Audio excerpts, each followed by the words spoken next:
The Stephen C. O'Connell Center, home to the Florida Gators basketball team. On the outside, it's quiet. Walk into the doors, and you may hear this. You went to high school with him! You stole his pencil! Jonathan Arnholtz is a University of Florida senior, and he's the vice president of the Rowdy Reptiles. If you've been to a Florida Gator basketball game, you've probably heard of them, or just heard them. Yeah, when we're on defense, we just kind of yell and make as much noise as possible. When we're on offense, we do some different cheers. The noise the Rowdy Reptiles make are only a contribution to what's heard inside the O-Dome during a basketball game. A combination of fans and the Gator band, some may be forced to consider the noise in the O'Connell Center may be dangerous.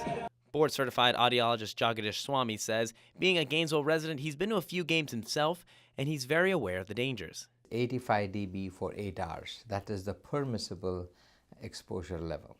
And above that, the duration of exposure reduces. Now, during the warm-ups with music, the noise averages just under 80 decibels.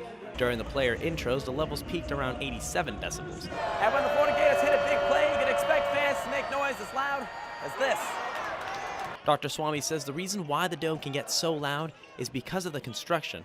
The sound will bounce all over the dome and the hard surfaces and bleachers, which contributes to making the arena loud. You could have a steady noise floor, let's say about 85 or 90 decibels, but there may be moments where everybody's cheering and it can easily reach, some studies have shown, easily reaching about 115 to 120 decibels. Now, we didn't measure those numbers in this ball game, but that doesn't mean we haven't come close before. It can get pretty loud here. I remember a game back in 2014, we're playing Auburn, and Michael Frazier hit a clutch three to help us win and keep our home winning streak alive. And there was a baseball game going on that day, and they said that they heard him over in the press box. The noise can cause damage to the hair cells, and once even the slightest bit of damage is done, it's damaged for good. But Dr. Swamy says he would never tell a basketball fan to never go to a game. There are always preventative measures, like wearing headphones or other ear protective devices.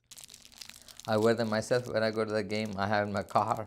But for most Gator fans, they're too distracted to care about the noise. I think when you're in the middle of the crowd and everyone around you is cheering, it's like all you can think about is, oh my gosh, are we going to win? You're just cheering on the Gators, hoping that we'll score those extra points. Florida lost this matchup against the Vanderbilt Commodores, but that won't stop Arnholtz and the Rowdy Reptiles from doing what they do best for the rest of the season.